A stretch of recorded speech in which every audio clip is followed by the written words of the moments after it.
Reviewing games from the Godot Wild Jam 90. Today we have Jaum Dazio with My Favourite Cultist. WA is due to move, shift to sprint. Okay. I like the main character. His walk is really interesting. You can see he actually puts his foot down. He lifts his foot up and down. That is a nice detail that was not needed but adds a lot. He also looks like Lord Voldemort if he was more sick. And he twists his head.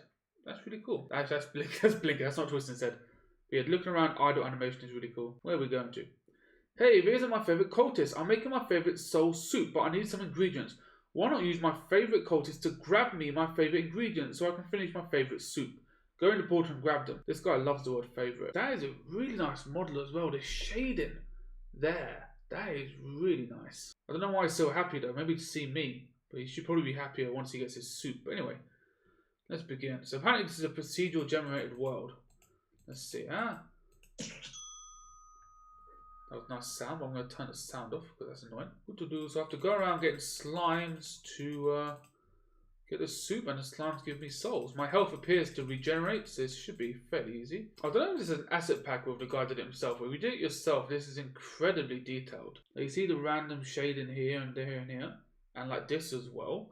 That's a really cool detail. I cannot lie. Just goes to show that little details like that can add quite a lot. Can I aim a fireball just here? Yes. Some strategy involved, I like it. Live as a demon's favourite cultist in 2 procedural generated maps of almost infinite size and help him make his soup. Okay. The theme of this jam was one of them was procedural generation. So we'll see if that adds anything to the game or if that's just following the theme of the jam.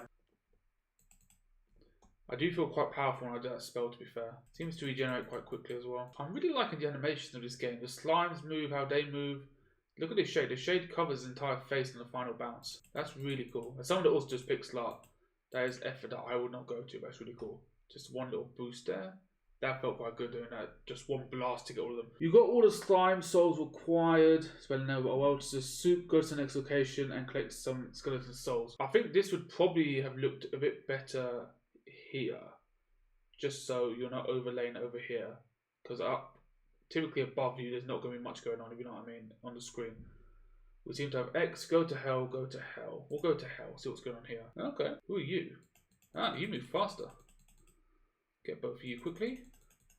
So now we have knights or something, it seems like. So far, I don't seem to be too punished with using the that Q to do the sort of blast.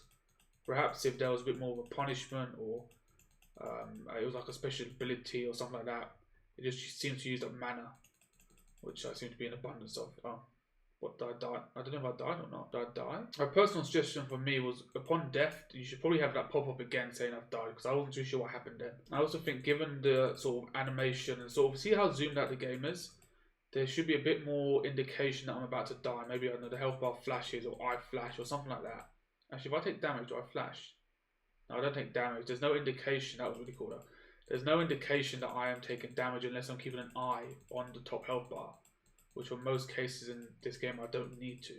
I think some sort of other indication would have gone quite a long way. I'm just going to do this. It's cool that the souls do move towards you though. Goodbye, mate. This guy walks with such a swagger.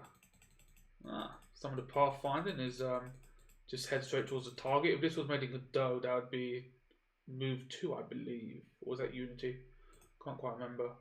But yeah, I've had that issue before. Alright, so it appears that these guys will kill me quite quickly. What is really cool actually, where these guys are chasing me, you see these rocks?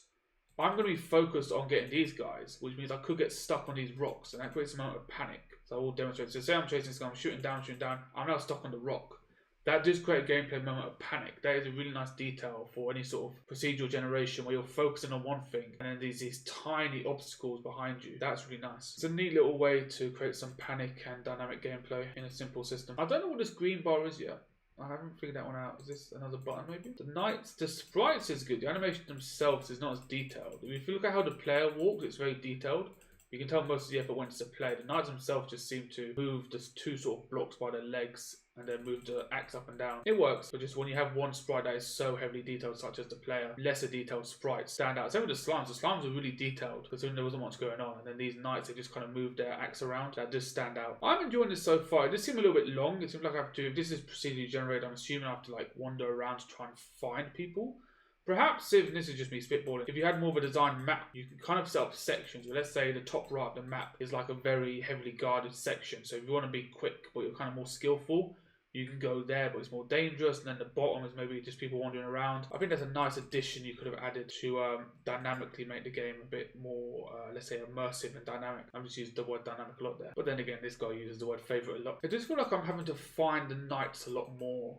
Like before, the slimes would just kind of come to me. Here it feels like I have to actually go out of my way to find where these knights are. It's a little weird. How many hits these knights take? Like 10 fireballs. Yeah, so far I'm going to be rating this game quite good. There's quite a few little small details I really like that add a lot to the game. It is a little bit boring having to find people. This is kind of where, when I was spitballing, I said if you had like an area, like a guard house that had 20 guards, I wouldn't have to go around trying to find them. I would know where they are kind of thing. But one of the themes was procedural generation. In terms of procedural generation, this is really good. This background is incredible. It's quite a lot going on. It's sort of maybe 3 or 4 different types of, let's say, metal or rock, but it's not busy, it's not distracting. I believe he's done it a shade darker, or it's more transparent. He's done something to his background so it's not too busy when you're looking at it. That's a really nice little detail. Something that came out with the lava would be really cool. Like, so I'm walking along here trying to deal with these people coming this way, and then something came out of the lava.